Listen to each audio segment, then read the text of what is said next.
Alors vous savez qu'il y a une mitzvah qu'on accomplit 2 fois par jour. C'est Shema Israël, Hashem Elokeinu, Hashem Echad. Si on traduit littéralement, écoute Israël, l'Éternel est notre Dieu, l'Éternel est un. Maintenant, c'est une mitzvah ékarite, c'est une mitzvah principale, importante, et c'est une des seules mitzvot, avec le soir de Sukkot, que la halakha, elle dit que si quelqu'un il n'a pas la kavana, il n'a pas la bonne concentration, la bonne intention au moment où il fait, alors il doit refaire. D'accord ? Dans la soukha, il faut penser que c'est Zecher le Hanane Kavod, et le Kriyat Shema, il faut prendre sur soi le joug divin, sinon on doit recommencer.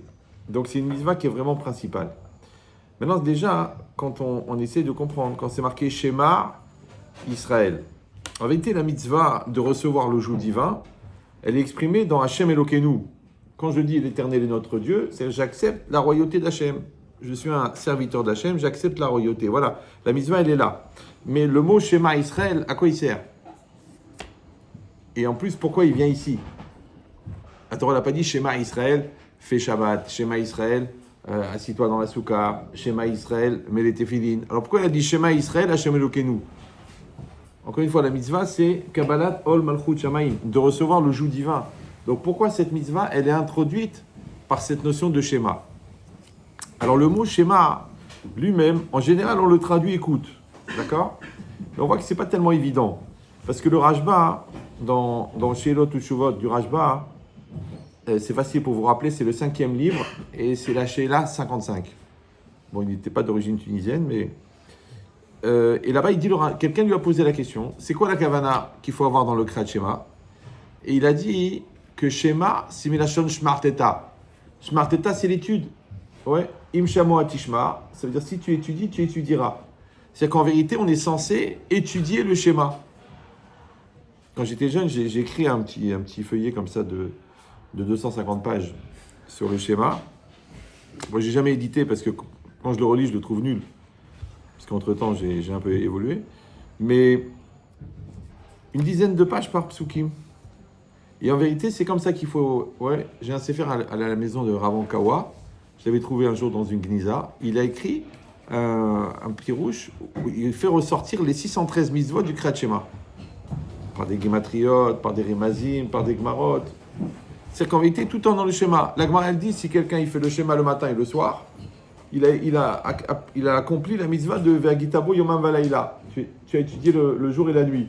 Il dit, mais il ne faut pas dire ça devant des Ameratzim, devant des ignorants, parce que sinon ils vont arrêter d'étudier la Torah. Il dit, j'ai fait le schéma. Le problème, c'est comment on fait le schéma. On dit que le Rav de Brisk, il mettait 4 heures pour faire le schéma. Nous, on le fait assez rapidement, en jouant avec le téléphone, en vérifiant la météo. Mais, c'est quoi cette notion ? Donc, schéma, on traduit écoute, lishmoa. Schéma, le Rashba, il a dit, comprend, étudie. Et le Targum, il dit kibel, accepte. Ouais. Comme en français, quand un papa il dit pourquoi tu ne m'écoutes pas, ça ne veut pas dire que l'enfant il a un problème d'audition. Ouais. C'est que l'enfant il n'a pas obéi. Donc schéma, ça veut dire obéi. Kibel, accepte. Maintenant, ces 3 traductions, écoute, comprends, accepte, elles sont logiques. Bah oui, parce que tu ne peux pas obéir. Si tu n'as pas compris, tu ne peux pas comprendre si tu n'as pas écouté. Là, je vous parle, par exemple. Ouais, vous m'écoutez ? Oui, non, vous n'êtes pas obligé. En plus, d'après ce que j'ai compris, vous êtes payé. Donc, oui. Mais quand vous écoutez, en vérité, c'est quoi l'écoute ? L'écoute, vous savez que l'oreille, c'est le seul membre qui reçoit, mais qui n'exprime pas.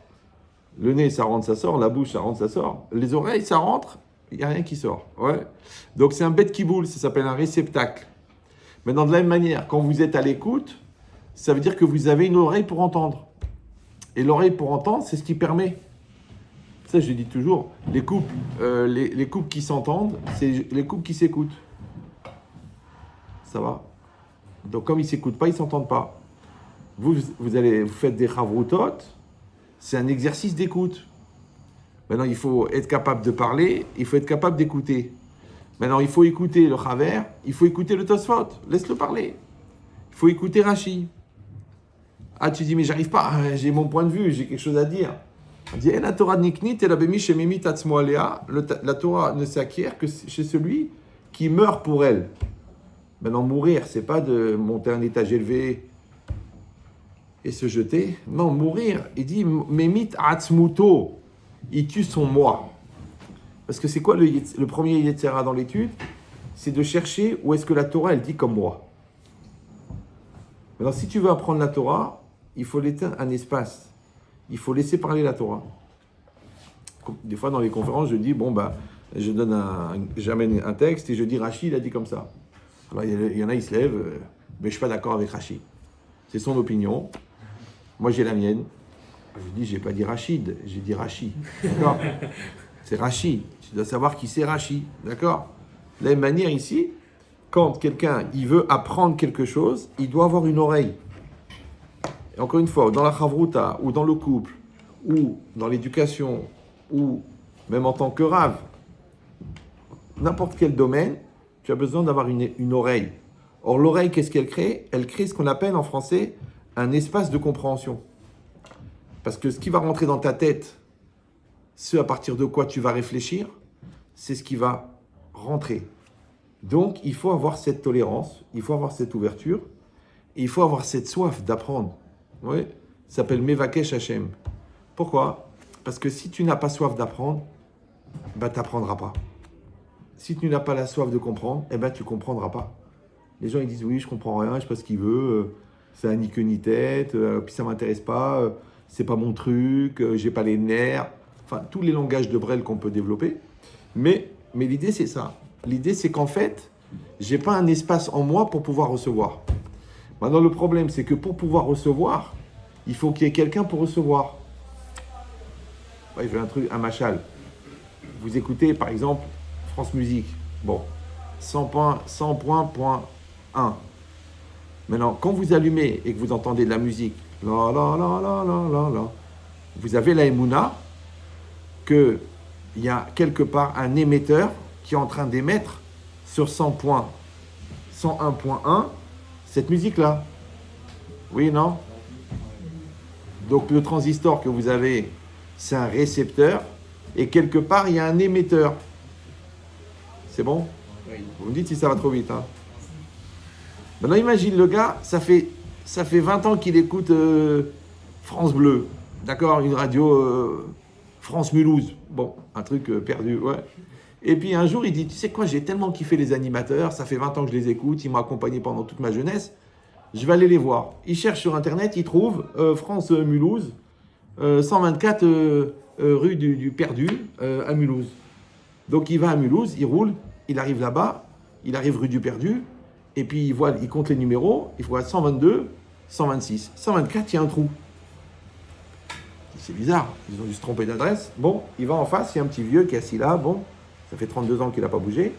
Il lui dit, monsieur, vous connaissez la radio Mulhouse? Bien sûr. Il dit, alors, où elle est? Elle dit, elle était là. Ah bon? Bah oui, mais ils ont rasé le bâtiment, ça fait 10 ans. Et alors? Et la radio? Bah elle a fermé. Il dit, comment la radio elle a fermé? Mais je l'écoute. Il dit, venez avec moi. Il va dans la voiture, il l'allume, il écoute. On l'entend. Eh bien, bonjour, ici Radio Mulhouse. Alors, le machin, c'est que ouais, la Torah, elle a été donnée, d'accord? Mais le Arsina, il n'y a plus rien si tu vas là-bas. Mais on continue à recevoir. Le Rashba, il a vécu il y a 1000 ans. Ouais, c'est un émetteur. Mais toi, si tu sais étudier, si tu ne sais pas, je ne peux rien faire pour toi. Mais si tu sais étudier, tu vas faire une Gemara et d'un seul coup, ça te montre une question. Ouais. Et vous allez, si Dieu veut, vous allez apprendre cette sensibilité-là. Tu veux dire, ça, c'est une genre de question du Rashba. Ou ça, c'est plutôt Ramban. Ou ça, c'est plutôt Pnei Yehoshua.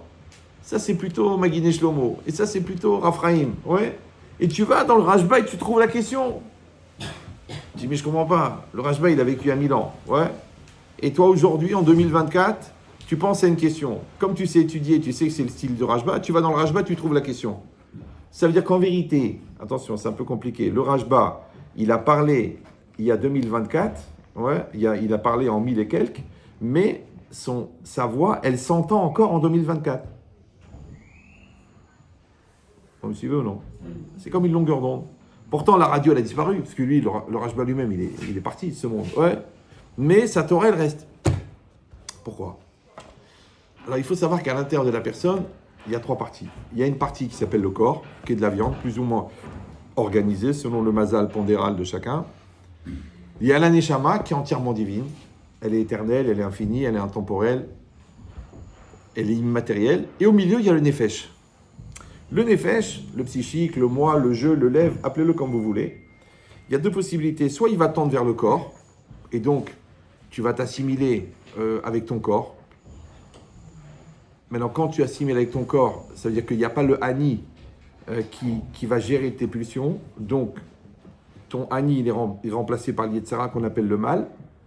C'est pour ça que quand la personne elle est soumise à son corps, on l'appelle animal. Animal. Bon, vous avez un taux de réactivité qui est proche du coma. C'est pas grave. Ça peut être la digestion. Donc je reprends. Il y a le Ani, d'accord, au milieu. Et lui, il a le choix, comme une espèce de curseur, où il va monter vers la Neshama, c'est-à-dire la réflexion, la philosophie, le Yun dans la Gemara, la transcendance, et après la prophétie, et après la Neshama, où il va descendre vers le bas, l'envie, l'obsession, le corps, le chien et le gouffre. C'est ça la vie, c'est un curseur. Où tu montes, où tu descends. Bon, Chassidut, ils appellent Nefesh Behemi, Nefesh Eloki. Ouais, tu vas être plutôt un télo ou plutôt brel. En plus, Mina Shamaim, tu t'appelles Jacques. D'accord ? Donc l'idée, c'est quoi ? C'est que la personne, ouais, elle va, toute sa vie, elle va faire des allers-retours entre les appels de son corps et les appels de sa Neshama. Mais pour qu'elle y arrive, il faut qu'il y ait quelqu'un dedans. C'est un truc idiot. Oui. En français, vous savez que le mot personne veut dire personne et personne. La personne, le droit de la personne, le respect de la personne, la valeur de la personne et personne. Maintenant, le problème, c'est que si toi, tu es personne, tu as bien compris que tu ne peux pas avoir le respect qu'est Dieu à la personne, puisque tu es personne. Et si vous allez dire, bon, c'est des jeux de mots. Mais non, en hébreu, c'est pareil. Ani, c'est je, et Aïn, c'est le néant. C'est la négation. Aleph Yud Nun, c'est N, c'est Aïn. Chochma mi Aïn Timtsa. D'accord ? Le Aïn, c'est le néant. Et le Ani, c'est le jeu. Maintenant, toi, toute ta vie, tu auras le choix ou d'être Ani ou d'être Aïn. Maintenant, la seule manière d'être Ani, c'est que ton potentiel, ouais, ce qu'on appelle la Anochiout, dans le Rav Yerucham, tu l'as développé. Ton jeu, tu l'as développé. Quand tu l'as développé, on dit en français que tu vas être quelqu'un. Et un, c'est quoi ? C'est unique. Mais non, ils disent les Chachamim que chacun d'entre nous, il a une Neshama unique. Il a un Nefesh, un psychique, un Da'at unique. Il a un corps unique. On a tous un corps unique, différent. Ouais. Maintenant, la Gemara, elle dit dans Brachot que Shem Shepartsoufem Shonot, Kardatem Shonot. De la même manière que les visages sont différents, les esprits sont différents. C'est toute la raison pour laquelle Hachem, il a fait qu'on a tous des visages différents, c'est juste pour qu'on se rappelle que l'autre, c'est pas moi. Si vous allez dire, mais je comprends pas, même si on avait tous la même tête et que je croise un gars dans la rue, pendant combien de secondes je vais croire que c'est moi ? Donc je sais que c'est pas moi, parce que moi je suis là et lui il est en face. Donc je sais que c'est pas moi. Donc à quoi ça sert qu'on ait une tête différente ? Alors c'est comme un rappel à l'ordre, pour que tu te rappelles que l'autre, il pense pas comme toi. Et l'autre, il n'est pas forcément d'accord avec toi. Et l'autre, il a aussi besoin d'exister. Ça s'appelle le droit à la différence.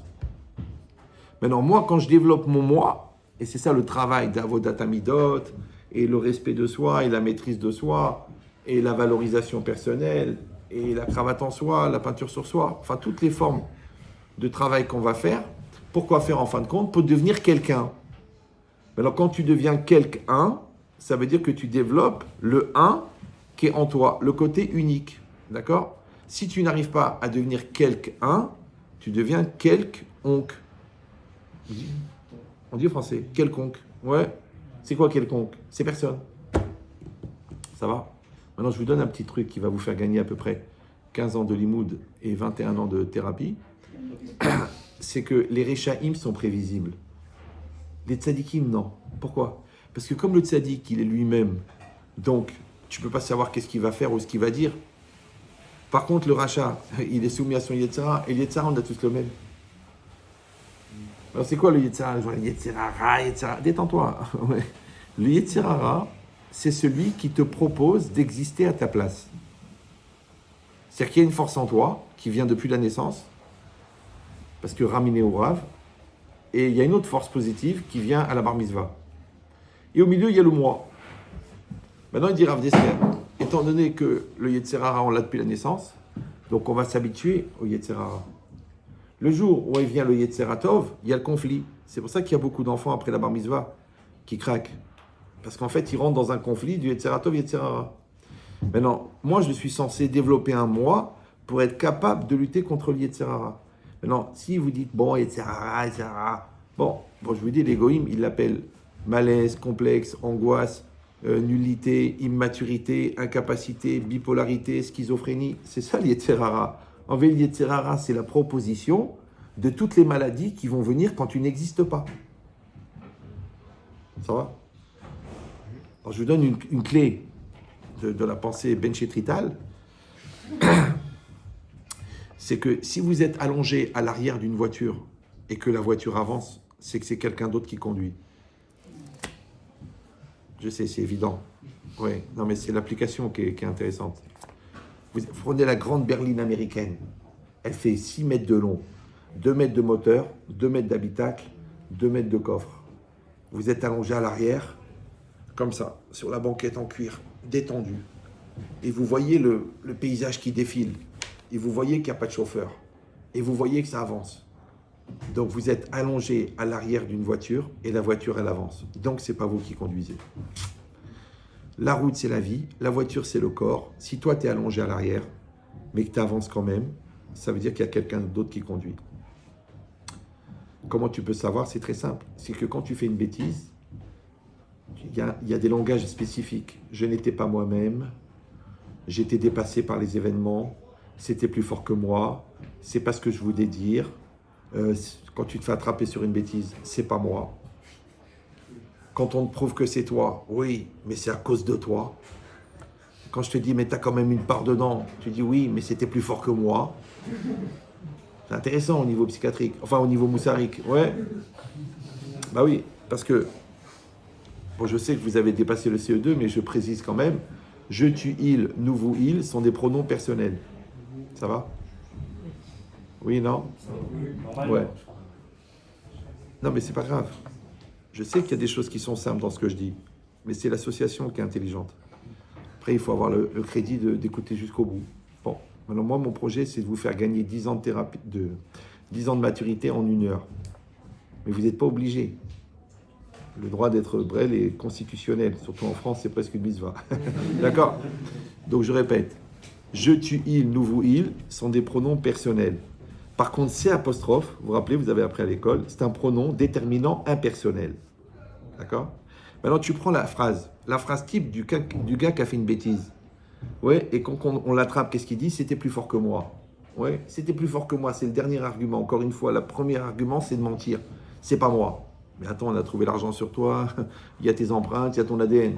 Bon, ok, c'est moi. Mais c'est à cause de toi. Tu sais pourquoi je vole? Parce que tu ne me donnes pas d'argent de poche. Bon, transfert de culpabilité, qui est une généralité, bien sûr, chez tous les gamins, jusqu'à l'âge de 48 ans. D'accord? Et troisième niveau, c'est quoi? C'est que quand je t'ai prouvé que c'est toi et que tu as une part dedans, tu dis ok, mais c'était plus fort que moi. Maintenant, vous analysez la phrase, elle est très intéressante. Regardez, c'était plus fort que moi, il y a moi, donc je reconnais qu'il y a moi. Plus fort que moi, donc je reconnais qu'en moi, il y a un truc plus fort que moi. Était, c'est le verbe, et c'est le sujet. Ça va? Mais le sujet, c'est, et c'est un pronom impersonnel. Si c'est moi qui t'a parlé, si c'est moi qui t'a accusé, si c'est moi qui t'a fait du moussard, tu vas dire laisse-moi, tu me saoules. Mais là, c'est toi qui as parlé. Je t'ai demandé comment tu as pu faire une bêtise pareille, tu me dis c'était plus fort que moi. Donc ça veut dire que tu reconnais qu'il y a un truc en toi qui n'est pas toi, qui est plus fort que toi et qui te fait faire à toi des choses que toi, tu penses qu'elles sont mauvaises pour toi, mais tu les fais quand même. Voilà. Alors je vous dis, tu n'es pas obligé de faire tes chouvas, mais je pense qu'il faut que tu consultes un psychiatre. Bah oui, parce que tu as des forces intérieures qui te font faire des choses. C'est que le plus grave chez le rachat, avant la gravité de faire des avérotes, c'est qu'il ne vit pas sa vie. Parce que tu as compris que si tu ne te maîtrises pas en cours, parce que tu as la tête en l'air, ouais, et après tu refuses l'autorité, parce que tu ne veux pas du prof ou du rave, et après que tu n'arrives pas à maîtriser tes pulsions, c'est pour ça que tu fais la crise avec tes parents, et après tu n'arrives pas à maîtriser tes envies, parce que tu as un appétit débordant de bêtises, et qu'après tu supportes pas le caractère de ta femme parce qu'elle t'oblige à changer, et après tu vas pas supporter tes enfants parce qu'ils t'obligent à être un adulte, et après tu vas pas supporter ton patron, et donc tu vas pas supporter Dieu non plus. Tout ça pourquoi? Parce que tu n'es pas né. Eh oui. Parce qu'encore une fois, on a dit que le moi, c'est ou Ani ou Aïn. Donc si tu n'es pas devenu toi, t'es personne. Maintenant, si t'es personne, c'est vrai que tu ne peux pas demander à personne d'assumer la responsabilité de quelqu'un. Donc, je vous donne juste un petit symptôme, ça va vous aider. Ouais. Quand vous voyez que quelqu'un, il reporte entièrement la responsabilité de quelque chose sur les autres, ouais, c'est pas simplement qu'il fait un transfert de culpabilité, c'est qu'il n'y a personne à l'intérieur pour prendre la responsabilité.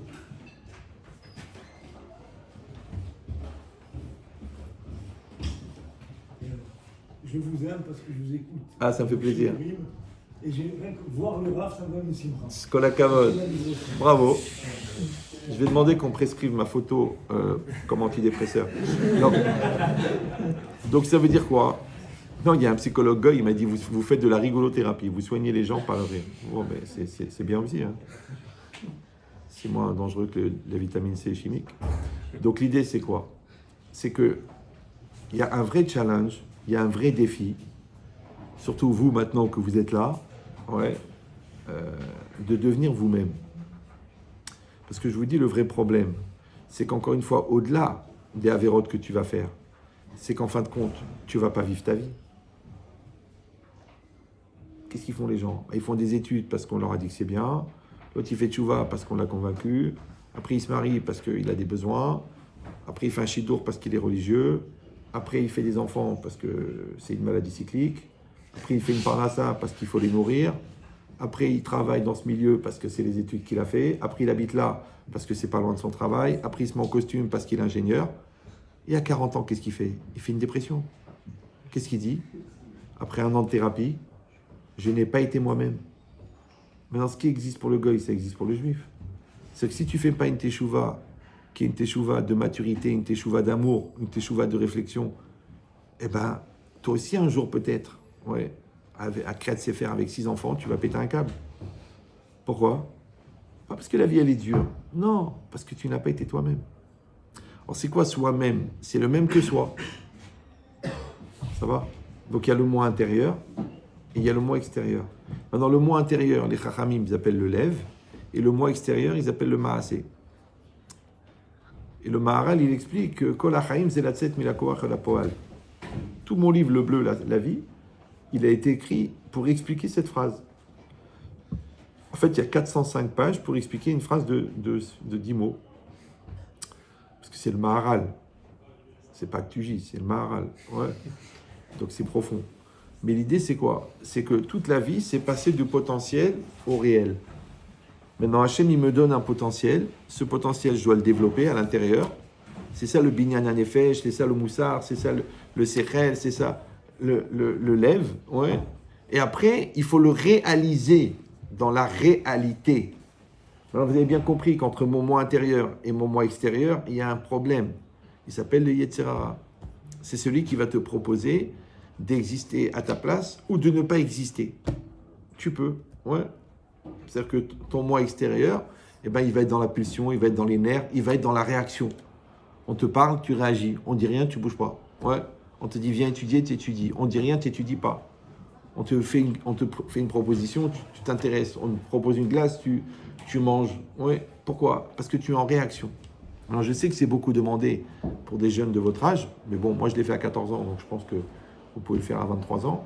C'est que j'avais dit comme ça, j'avais dit, Hachem, moi je ne veux plus être en réaction, je veux être en décision. C'est que je veux que chaque chose que je vais dire, que je vais faire, que je vais penser, ça vienne de moi. ça ne vient pas de l'extérieur. Encore une fois, c'est des choses évidentes. Mais il faut quand même savoir que 99% de la population mondiale vit dans le regard de l'autre. Vit par rapport à l'autre. Ouais. Vit grâce aux compliments de l'autre ou souffre à cause des critiques de l'autre. Alors qu'en vérité, le projet, c'est d'atteindre ce qu'on appelle l'autonomie existentielle. Ça veut dire que tu as réussi à être toi-même par toi-même. Donc tu es devant Hachem pour le niveau supérieur et devant ta ceinture pour le niveau inférieur. C'est pour ça que les chassidim ils mettent la ceinture. Ouais. Parce qu'en dessous, au niveau de l'équateur, la partie la plus chaude de la planète, là il y a un animal, d'accord, et qui ressemble au cœur.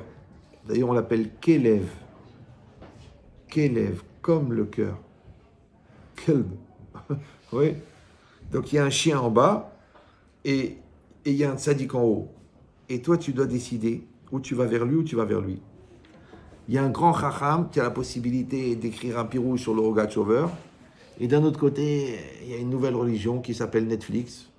C'est magnifique, tu t'assois, tu zappes, et si Dieu veut, tu vas aller au Lamaba des téléviseurs, d'accord? Peut-être toi-même, tu vas revenir en Gilgoul en téléviseur. Ou en câble. Ça dépend du mérite, d'accord? Mais l'idée, c'est que tu dois fabriquer cette personne-là à l'intérieur. Et toute la avoda, tout le travail, c'est ça. C'est marqué Vayadata, va hashevota alivavecha. Tu sauras et tu ramèneras dans ton cœur. Ça veut dire qu'on est obligé d'étudier la Torah, mais il faut que cette Torah, elle rentre dans le cœur. Maintenant, quand elle rentre dans le cœur, elle devient ta nature, elle devient ta personne. Ah, c'est marrant, il y a un coin de sommeil là-bas. Il doit y avoir un problème de... Ça va? Je sais.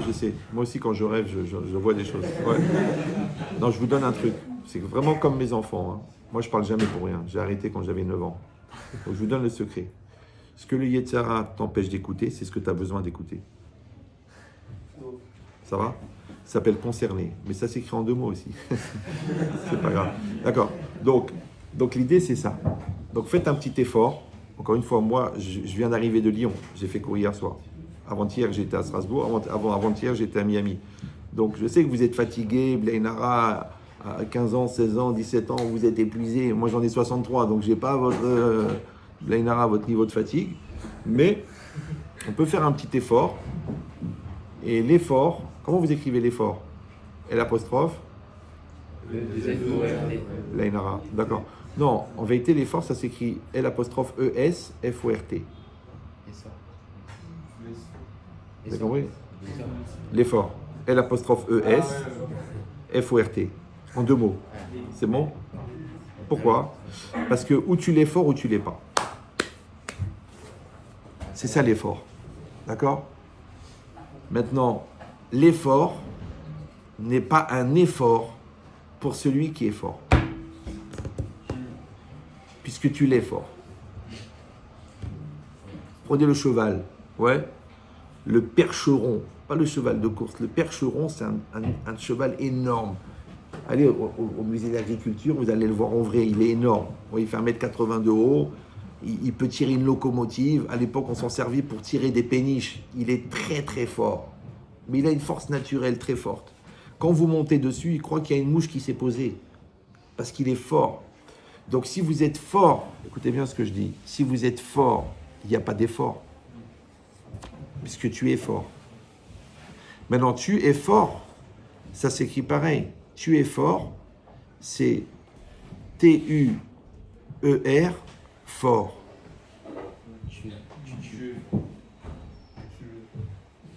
Bah oui, parce que quand tu es fort, c'est-à-dire que toi, T-U, et un peu plus loin, E-2-F-O-R-T, quand toi, tu es l'effort, tu dis oui, mais il y a le moi au milieu. Mais non, puisque tu as fait Messirut Nefesh, tu as enlevé le Nefesh. Qu'est-ce qui reste? Toi et l'effort.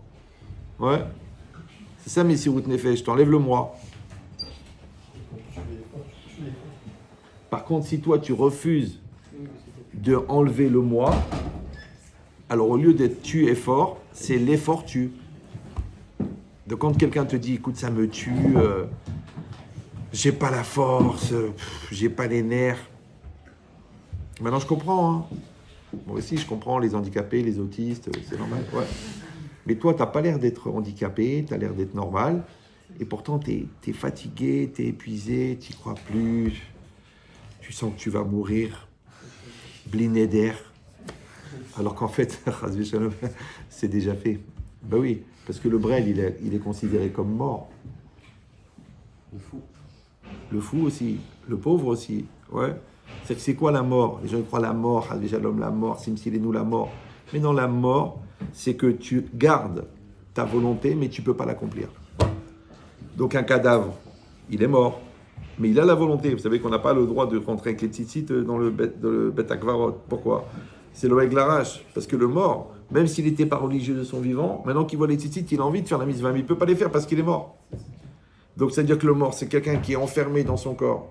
Maintenant, le gars, il est enfermé dans sa flemme. L'autre, il est enfermé dans sa lourdeur. L'autre, il est enfermé dans ses complexes. L'autre, il est enfermé dans son ignorance. L'autre, il est enfermé dans sa jeunesse. Oui, l'autre, il est enfermé dans l'autorité parentale ou dans la peur de rater ou dans son mal-être. Il est enfermé, donc il est mort. Le contraire de la mort, c'est la vie. C'est quoi la vie? C'est le mouvement. Comment on sait que quelqu'un il est vivant? Parce qu'il est en mouvement. Donc, dès que tu t'arrêtes, tu commences à mourir. C'est ça que la Torah a dit, Ubechokotai telechu. Vous irez dans mes lois. Des fois, la Torah elle dit, Tekayemu, vous accomplirez, Tishmeru, vous garderez, Tarasu, vous ferez. C'est quoi telechu? C'est pas l'ancêtre de télécom. Ça n'a rien à voir. Ouais. Telechu, c'est vous irez. Maintenant, c'est quoi aller? Aller, c'est un mouvement, enfin, c'est une action dynamique, consciente et volontaire. N'essayez pas de retenir, il y a trop d'éléments, c'est enregistré. Ouais, après je donnerai au Rav l'enregistrement. Si vous voulez gagner 10 ans, si vous voulez réécouter, vous écoutez, sinon c'est pas grave, vous dites la prochaine fois que je le verrai, Blinéder, après Christine. Donc c'est quoi l'idée? Ouais, c'est quoi aller? C'est un acte dynamique, parce qu'il peut y avoir des actes passifs, ça s'appelle un non-acte, volontaire, donc il est motivé par la volonté, et conscient. Ouais. Maintenant, la conscience s'appelle mitkaven dans la Torah, la marloquette, Rabbi Yehuda, Rabbi Shimon, mitkaven ou mitkaven. La volonté s'appelle melacha tricha legufa dans le Shabbat, c'est que tu sais pourquoi tu le fais et pourquoi à quoi ça servait dans le Beth Amikdash, dans la construction du Beth Amikdash. Et après, le geste que tu fais, ok, de manière dynamique. Donc ça s'appelle aller. Maintenant, le Zohar il dit Adam Oler, un homme y va. Donc, ce qui est intéressant, c'est que le verbe lalechet, qui veut dire aller, et la halacha, qui veut dire la loi, ils sont de la même racine. D'ailleurs, on le dit tous les matins dans la prière. Altikre alichot et la halachot. Mais quel rapport entre la alicha et la halacha? Alicha, c'est un déplacement, et halacha, c'est la loi. En vérité, c'est très simple, parce que la trajectoire de déplacement d'un juif, c'est l'halacha. On me dit, bon, c'est joli, c'est joli. Non, il faut savoir que les goïms, ça fait 5000 ans qu'ils cherchent une trajectoire de déplacement. Ils ne trouvent pas. Ils ont essayé le capitalisme. Ça tombe en truc. Le communisme, il est foutu. Le bouddhisme, ils font tous la tête. Le nudisme, ils ont attrapé froid. Donc tu vois qu'ils ne trouvent pas de chemin. Ouais. Nous, grâce à Dieu, on a un chemin. Il est extraordinaire. Le Harizal, il dit que sur un versant de une montagne de Tzfat, il y a 1 200 000 tzadikim gmourim qui sont enterrés. Sur un versant d'une montagne de Sfat. Je rappelle que la montagne, elle a plusieurs versants, qu'à Sfat, il y a plusieurs montagnes, et qu'en Israël, il y a beaucoup de montagnes. D'accord? Donc ça veut dire, il y a combien de milliers et de millions de tzadikim qui sont enterrés? Qui c'est qui les a produits? La fac de Jussieu, Garancière, Madrid, Porto. Non, c'est la Torah. D'accord? Donc c'est très important de comprendre. C'est-à-dire, ça s'appelle Bechokotai Telechu. Ça va? J'ai commencé trop tôt, je crois. Donc, vous irez dans mes lois. Ouais. Maintenant, c'est très important de comprendre qu'en vérité, c'est ça. Aller, c'est encore une fois un geste dynamique, conscient et volontaire. C'est bon? C'est quoi le contraire d'aller? Stagner, reculer, rester. Écoutez bien ce que je vous dis. Le contraire d'aller, c'est laisser aller. Maintenant, la force du laisser aller, écoutez bien, c'est que tu as l'impression d'aller.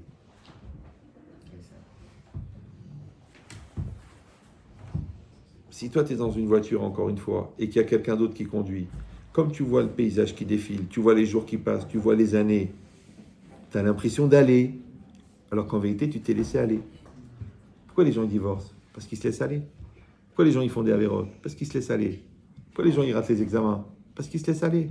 Pourquoi les gens ils développent une dépression? Parce qu'ils se laissent aller. Pourquoi les gens ils deviennent des réchaïm? Parce qu'ils se laissent aller. Tu n'as pas besoin de chercher à être un rachat. Tu n'as qu'à te laisser aller. Ouais. Comment quelqu'un il devient un ignorant?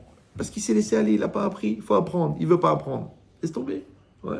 C'est pareil, je vois les gens, ils disent « Ah, le chol, c'est pas bien. Ok, bon, le Kodesh, ça m'intéresse pas. Dis-moi, tu sais quoi, toi, un zombie ?» Ou t'es bon en chol, ou t'es bon en Kodesh, ou t'es bon dans les deux, mais ni l'un ni l'autre. Je vois des jeunes comme ça, ils disent « Ouais, moi, le chol, ça m'intéresse pas. De toute façon, moi, je suis fait pour travailler, j'ai besoin de gagner de l'argent, j'ai besoin de 22 € pour mes cigarettes. » Mais JG, ça veut dire jeune jbeb. Ouais. Si tu te casses un peu la tête, et tu fais maths sup, maths spé, et tu fais 2 ans de finance et 5 ans à Londres, tu vas prendre tes 50 000 € par mois. Tu dis, oui, mais c'est fatigant. Ok, alors tu peux prendre le RSA à 232 €, blinéder. T'enlèves les frais et le maaser, il te manque 20 €. T'as compris ou non? Et dans tout, c'est pareil. Donc, tu as de l'ambition par rapport à l'argent. Bon, alors, tu as de l'ambition par rapport à l'intelligence. Bon, moi, j'étais un malade mental, donc je ne suis pas une référence. Mais à votre âge, non, même avant, je lisais 2000 pages par mois. Et quand le prof donnait 4 exercices de maths, j'en faisais 40. À 17 ans, je dictais des dissertes de philo à des deuxième années d'hypocagne. Je n'étais pas débile avant de rentrer à l'Yeshiva. Je n'étais pas débile. Pourquoi? Parce que j'ai eu très peur, à l'âge de 14 ans, de devenir un CON. Ou de subir des CON. Ça veut dire que, en vérité, je ne savais pas, mais c'est le Rav Israël Salanter, il a dit, le premier interdit de la Torah, c'est d'être bête. Asur liot ksil. C'est vrai que ce n'est pas marqué dans la Torah. Bah évident, parce que c'est évident. C'est qu'il n'y a pas écrit dans la Torah qu'il faut respirer. Il n'y a pas écrit dans la Torah qu'il faut aller aux toilettes. Il n'y a pas écrit dans la Torah qu'il faut se laver. Et crois-moi que quand je sens que ça devrait être une mitzvah pour toi. Ouais. Mais l'idée, c'est ça. C'est que ce qui est évident, tu n'as pas besoin d'une mitzvah. Maintenant, le problème, c'est que si tu n'as pas choisi d'être intelligent, tu sais que toute ta vie, elle va être déformée par ça. Et moi, j'ai une petite spécialité. J'ai jamais la cherché à l'avoir. Bon, mais je me suis occupé de quelques dizaines de milliers de couples. Bon. La vérité, quand je les vois, maintenant, ils ont 20 ans de mariage. Quand ils me racontent leurs problèmes de maintenant, moi, je leur raconte leur adolescence. Pourquoi? Parce qu'il y a une loi de causalité. La cause entraîne la conséquence. Oui. Maintenant, si vous réfléchissez bien, il y a de 15, 16, 17, 18, 19, 20 à peu près. C'est à ce moment-là que tu vas définir ton niveau intellectuel, si tu bosses à l'école ou non. C'est là que tu vas définir ton niveau spirituel, si tu as fait tchouva ou non. En fonction des deux, les études que tu vas faire. Parce que c'est dur de faire médecine quand tu as 1 de moyenne en maths. C'est compliqué, d'accord? Donc, en fonction des deux, les études que tu vas faire. En fonction des 3, les gens que tu vas côtoyer. Bah oui, tu ne vas pas côtoyer des BEP alors que tu es en maths sup, maths spé, d'accord? En fonction des gens que tu côtoies et des études que tu vas faire, le métier que tu vas faire. En fonction des 5, eh ben, la personne que tu vas épouser. Et en fonction des 6, les enfants que tu vas avoir. Donc entre 15 ans et 21 ans, 3/4 de ta vie sont déterminés. Donc si tu dis j'ai la flemme de réfléchir, ça me saoule de faire des études, la Torah c'est pas pour moi, moi j'ai grandi à Juan-les-Pins. Oui, c'est Juan-les-Pins. C'est la seule ville où quand tu achètes du pain, on te propose un... C'est pas grave. J'ai besoin des blagues pour voir si vous suivez. Mais je suis limite déçu. Mais c'est pas grave. Non, je rigole. Mais l'idée, c'est ça. Ouais. C'est de dire que c'est cette période qui est cruciale. Maintenant, rappelez-vous, ouais, que Amalek, qui représente le Yetzer Hara, n'a pas attaqué les bénis Israël quand ils étaient en Égypte, il les a pas attaqués quand ils étaient en Israël. Il les a attaqués quand? Dans le désert. Maintenant, bizarrement, l'Égypte, ça ressemble à l'enfance, parce que Mitzrayim, c'est l'Égypte, et Metzarim, c'est les limites. Et quand tu es enfant, tu es dans les limites de tes parents, les limites de l'école, les limites de tes capacités, les limites de ton autonomie financière, de tes midotes, de ta gaminerie, de ton immaturité. Donc tu es en prison quand tu es enfant. Quand tu es adulte, ça veut dire quoi? Tu as fait tes 3 ans d'Yeshiva, tu as fait ton école d'ingénieur, on t'a présenté, tu t'es marié, et maintenant tu es marié, ingénieur, ou Rav, ou Kolelman. Donc tu es autonome. Ça va? Donc, le mariage, ça ressemble à Eretz Israël, c'est-à-dire l'adulte, ça ressemble à Eretz Israël. L'enfant et la gaminerie, ça ressemble à l'Égypte. Et au milieu, il y a quoi? Il y a l'adolescence. Maintenant, Amalek, il n'a pas attaqué les bénis Israël quand ils étaient en Égypte. Donc, le Yetzer Hara, il ne va pas t'attaquer quand tu es enfant. Il ne va pas t'attaquer normalement quand tu es adulte, parce que tu es censé être autonome. Ouais. Il va t'attaquer justement quand tu sors de cette période que tu n'es pas encore assez grand. Tu es assez grand pour faire des bêtises, mais pas assez grand pour te rendre compte des conséquences. C'est pour ça que la Torah, elle donne la maturité à 13 ans. Ouais. Dans la rue, on donne la maturité à 28 ans. Donc les gens, ils ont le temps de faire des bêtises incroyables, et après, ils passent leur vie à regretter. C'est ça que la Gemara dit, Rechaim leim charatot, les Rechaim sont remplis de regrets. Maintenant, pour moi, le regret, c'est Bedieved, c'est a posteriori. Pourquoi? Parce que normalement, si tu es dans une logique de action et non pas de réaction, si tu es dans une logique de décision, tu ne dois jamais rien avoir à regretter, puisque tout ce que tu as fait, tu l'as décidé et assumé. Ça va? Alors vous allez me dire, ouais, mais c'est quand même fatigant, là.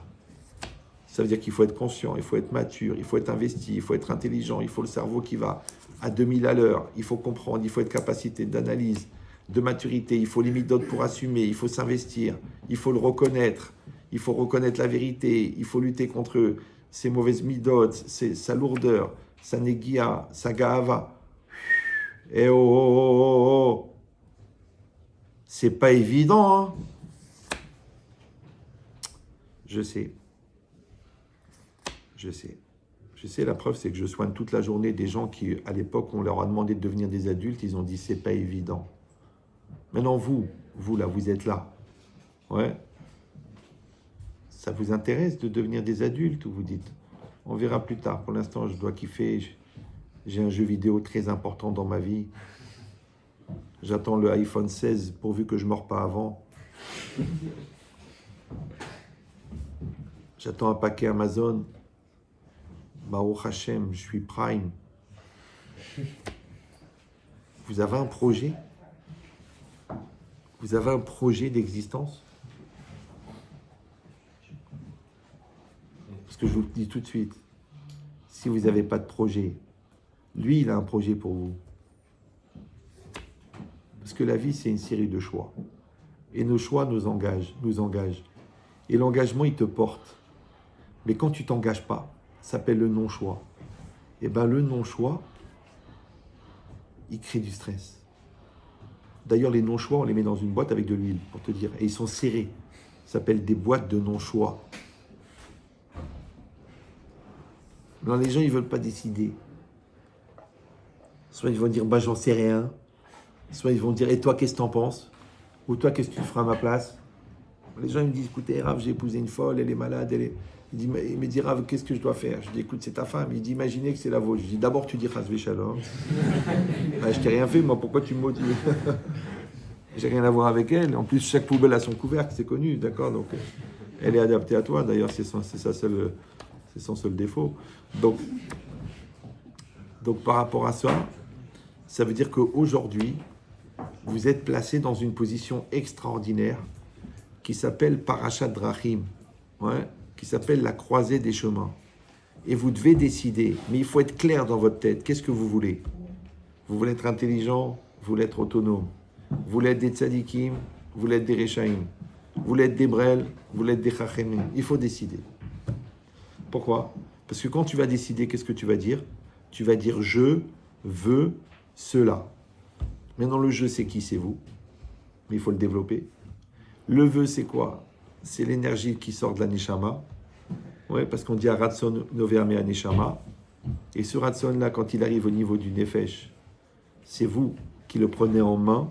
Ouais, et le cela, c'est la réalité qui est devant vous, qui est 50% une proposition de Dieu et 50% la projection de votre volonté. Parce que Bederer, chez Rotzelelech, Malichinoto, dans le chemin dans lequel tu veux aller, on te fait aller. Donc la phrase la plus simple du monde, je veux cela, c'est la phrase la plus compliquée. Maintenant, si je dis que le vœu, il vient de la Neshama, alors je vais vous l'expliquer parce que si vous le comprenez mal, ça risque de faire de vous des apikoros. Et apikoros, ce n'est pas des gens qui sont tellement heureux d'être ensemble qui se mettent à chanter. Ça, c'est apikoros. Non. Apikoros, des hérétiques. Vous voyez, il y a une prise. Vous voyez l'appareil, là, il est branché sur la prise. Maintenant, imaginez la prise, c'est la Neshama.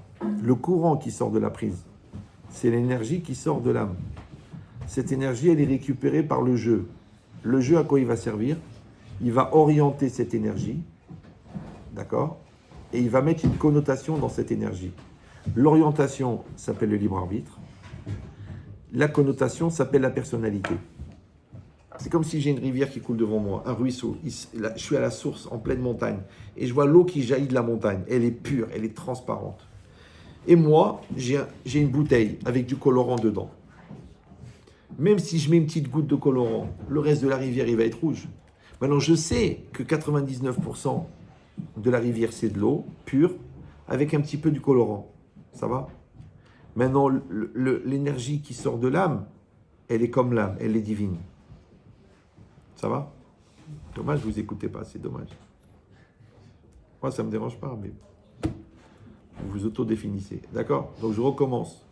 Pour tous les Jacques, on va peut-être entendre un chant, peut-être. Frère Jacques.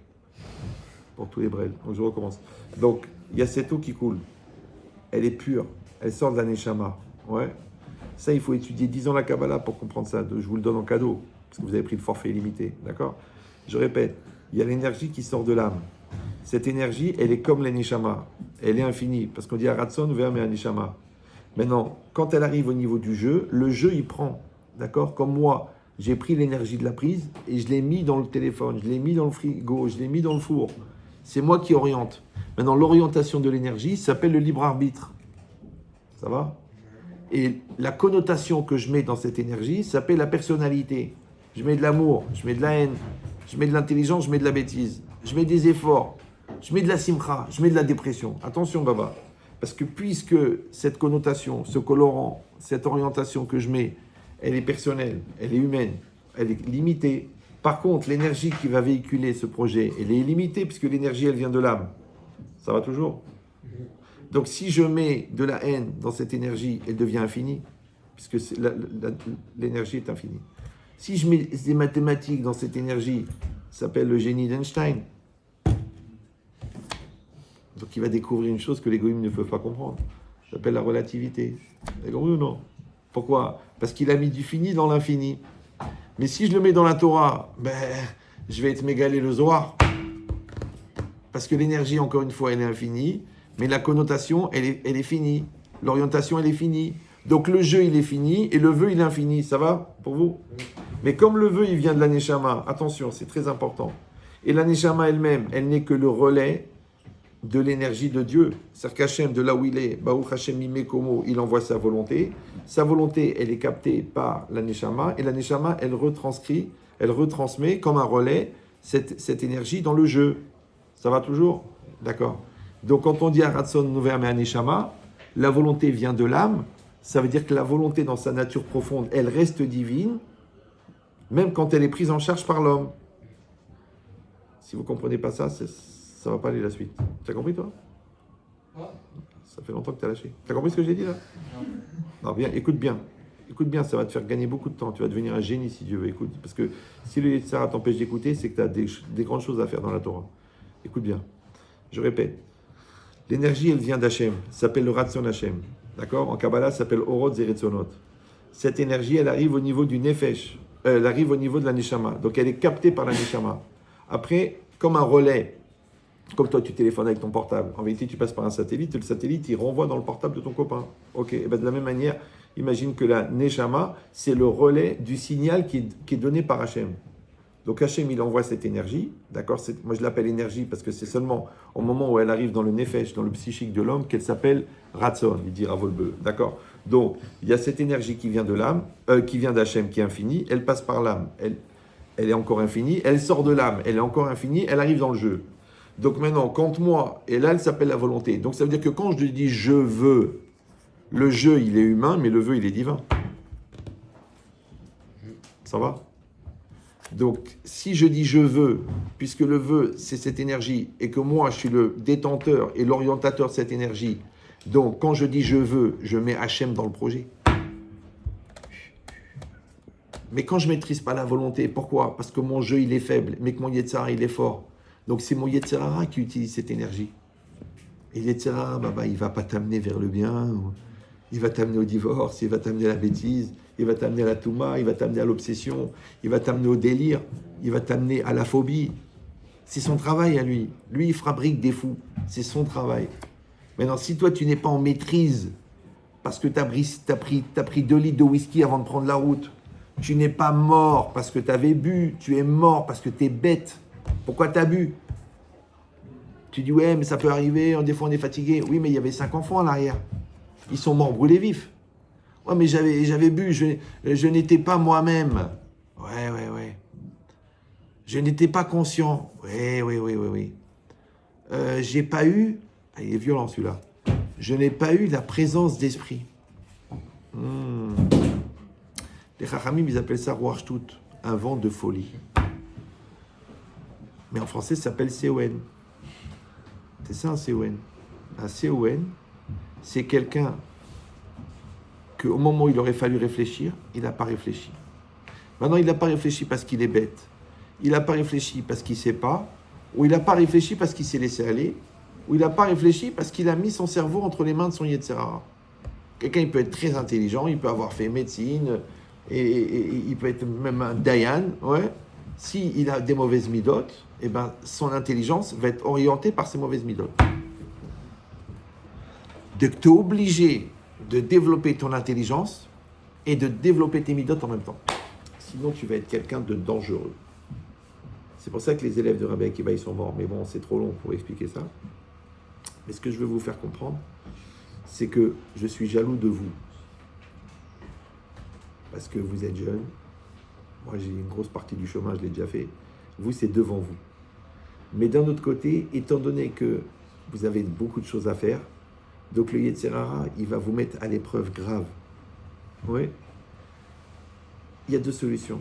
Soit vous partez à la guerre en étant armé et préparé, soit vous y allez comme des nias et vous rentrez, paf, et une balle dans la tête.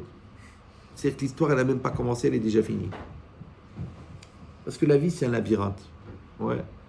Et ce labyrinthe, il est sous terre et il n'est pas éclairé. Et en plus, il est recouvert, toutes les parois sont recouvertes de goudron noir, sans aucune forme de racisme. D'accord? Et toi, tu es blanc et tu as un costard blanc avec une chemise blanche et une kippa blanche et une barbe blanche. On te dit, voilà, écoute-moi bien, tu vas rentrer par cette entrée-là du labyrinthe, tu vas sortir là-bas. Il y a 11 kilomètres de labyrinthe dans le noir, on dirait Gaza. Hamas al-Azman, d'accord? Donc je répète, toi tu dois rentrer par là et sortir par là. Il y a 11 kilomètres de souterrain dans le noir avec du goudron sur toutes les parois. Et on te dit, attention à toi si tu sors avec une tache sur le costard. Tu dis, mais c'est de la folie. Vous avez compris ou non? Mais à l'entrée, il y a un petit vieux, à l'entrée du labyrinthe. Il te dit, viens ici. Si tu veux, j'ai le plan. Audio. Ouais. C'est un petit magnétophone, tu l'écoutes, tu dis 2 pas en avant, stop, 1 pas à droite, 3 pas en avant, 1 pas à gauche, 2 pas sur le côté, 1 pas à truc. Toute la route, elle est inscrite sur le magnétophone. Tu peux la prendre ou non. Vous avez compris, le labyrinthe, c'est la vie. D'accord? Le goudron, c'est les Averot. Parce que Noach Lo le Adam, chez le Nivra, il aurait mieux valu pour l'homme de ne pas être créé, le Maharsha dit, parce qu'il y a plus d'occasions de faire du mal que de faire du bien. Le plan, c'est la Torah. Maintenant, il y a des malins, ils prennent le plan. Et il y a des plus malins. Ils disent, j'ai pas besoin. Je ne suis pas un DEB. J'ai un BEP de mécanique à l'Ort. T'as mevin? Nous medabrim al chachamim.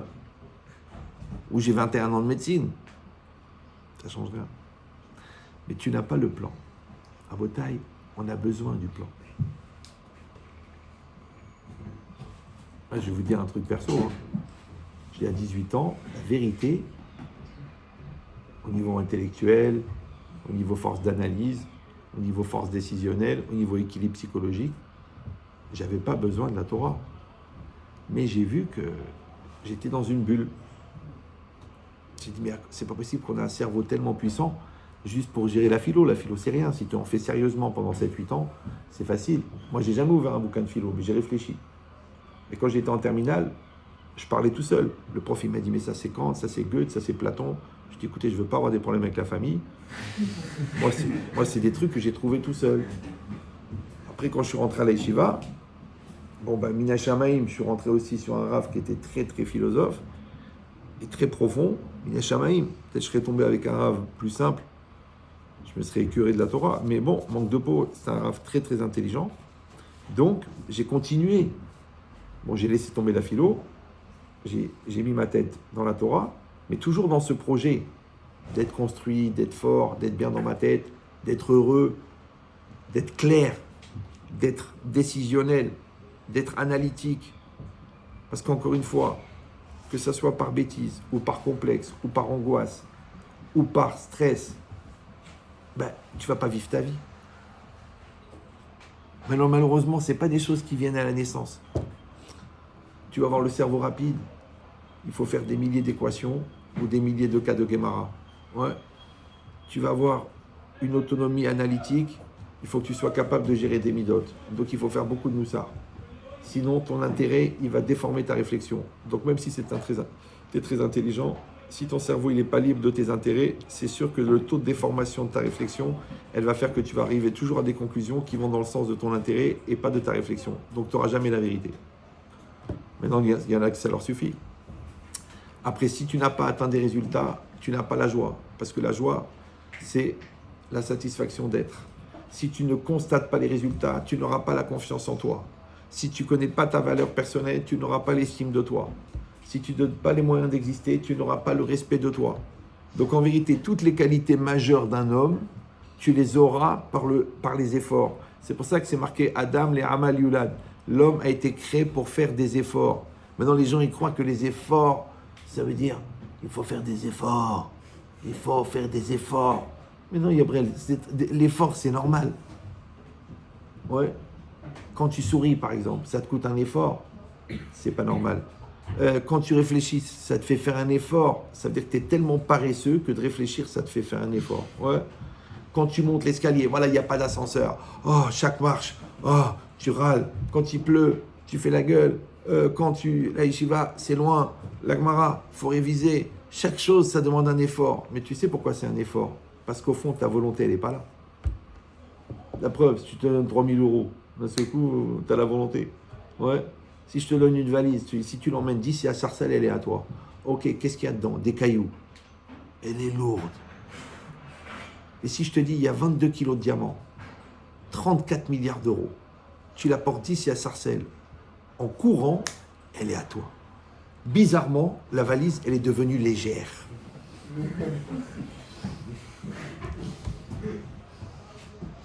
De là, on apprend une règle qui n'est pas enseignée par la physique, c'est que le poids de la valise dépend de la motivation à la porter. La motivation, elle vient d'où? Elle vient de la volonté. Or, je te dis que la volonté, elle est infinie. Le problème, c'est que quand la volonté, elle part de la Neshama, si au lieu d'être gérée par toi, elle est gérée par l'Yetzerara, qu'est-ce qu'il fait l'Yetzerara? Il bloque. Ah, c'est pas évident, c'est difficile, c'est pas le moment, j'ai besoin de kiffer, j'ai pas envie de grandir, choisir c'est souffrir, c'est trop difficile, on m'impose des choses, la vie elle est compliquée, le livre de maths il est épais, et puis j'ai mal à la tête, et j'ai mal au ventre, et j'ai faim, et j'ai mal dormi. Toutes les lourdeurs qu'on peut inventer pour ne pas exister. Mais je vous rappelle que exister c'est être. Ouais. Et être en français, en hébreu, c'est OV. Et OV, c'est le présent. Ça va? Et le contraire du présent, c'est quoi? C'est absent. Et les absents ont toujours tort. Donc la question, elle est simple. Est-ce que dans ta vie, tu veux être absent ou tu veux être présent? Alors qu'est-ce qu'ils font les gens? Je vous dis, ne le prenez pas mal. Moi, je vous aime tous. Vous avez sacrifié. Là, vous êtes en train de perdre du temps sur votre repas. Donc j'ai vraiment de la peine pour le Rav Calorie. Ouais. Mais sachez que là, on est en train de gagner 10 ans. Si vous jouez le jeu. Sinon, vous priez pour que je m'étouffe. Et j'espère que le prochain rabbin, il sera un peu moins prise de tête. Ouais. Mais l'idée, c'est ça. C'est que vous avez le choix d'être présent ou de ne pas être présent. Ouais. Alors, le mot présent, en français, il a 3 sens. Présent, le temps présent. Présent, l'état de présent. Quand vous êtes présent, là, vous êtes présent, là. Moi, je suis présent. Vous êtes présent, vous? Oui ou non? Oui. Mais on peut être présent physiquement et pas mentalement. On peut être présent mentalement et pas moralement. On peut être présent moralement et pas intellectuellement. Mais quand vous êtes présent à 100%, ça s'appelle Osek Ba Mitzvah. Ouais, c'est ça, 100% présent. Ok? Donc, quand vous êtes présent, donc, vous êtes dans le présent. C'est bon? Et le mot présent, il veut dire aussi un cadeau, un présent. Alors, je vous donne la phrase et après, je vous laisse tranquille. Quand je réponds présent, l'état de présent, dans le présent, de la temporalité du présent, c'est parce que j'ai compris que chaque présent, chaque période de présent, est un présent. C'est un cadeau. Donc je vous souhaite, Bezrat Hashem, que vous allez comprendre que la vie c'est un cadeau. Ouais. Mais le cadeau, il est dans le sens que c'est une opportunité de devenir quelqu'un de bien. Maintenant, chez nous, quelqu'un de bien, c'est pas un gars sympa, équilibré, normal. Ça, c'est évident, ça s'appelle un bon goy. Ouais. Non, c'est d'être un tzaddik. Parce que Tov, ça veut dire Shalem. Tov, ça veut dire complet. Maintenant, pour être quelqu'un de bien, il faut que tu aies la maîtrise de ton Yetzer Hara. Donc, il va falloir beaucoup travailler. Maintenant, ça s'appelle comment? Ça s'appelle Shema Israël.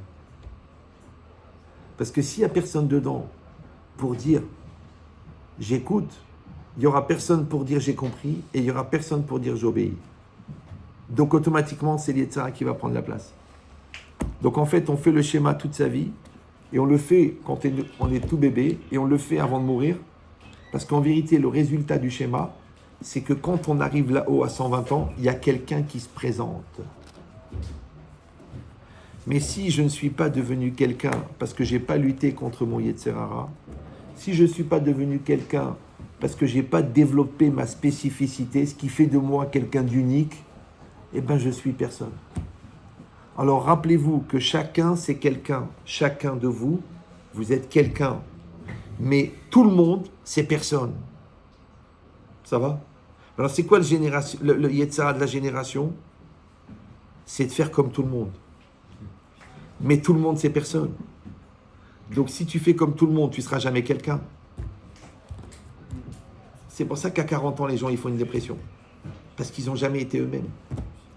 Donc la Torah, elle dit toute la journée, tous les jours de ta vie, avec toi, avec tes parents, avec ton Yetzer Hara, avec les mitzvot, avec ta femme, avec tes enfants, tu vas chercher à être toi-même, tu vas être un tzaddik. Et c'est quoi tzaddik? C'est tzedek, et tzedek c'est la justice, et le symbole de la justice c'est la balance, et la balance c'est l'équilibre, et l'équilibre c'est la cohérence. Donc le tzaddik il est cohérent. Maintenant si toi tu penses une chose et tu fais autre chose, t'es pas cohérent. Si le Shulchan Aruch dit une chose et toi tu fais autre chose, t'es pas cohérent. Si tu dis une chose et tu fais le contraire, t'es pas cohérent. Si tu penses une chose et tu fais autre chose, t'es pas cohérent. Donc tzaddik c'est cohérent. Maintenant ça prend un temps d'acquérir la cohérence. Il faut beaucoup, encore une fois, de connaissances. Après, il faut acquérir cette connaissance pour devenir comme ça. Et après, il faut assumer cette cohérence dans la réalité. Alors, je vous souhaite, Bézat Hachem, d'y arriver. D'accord ?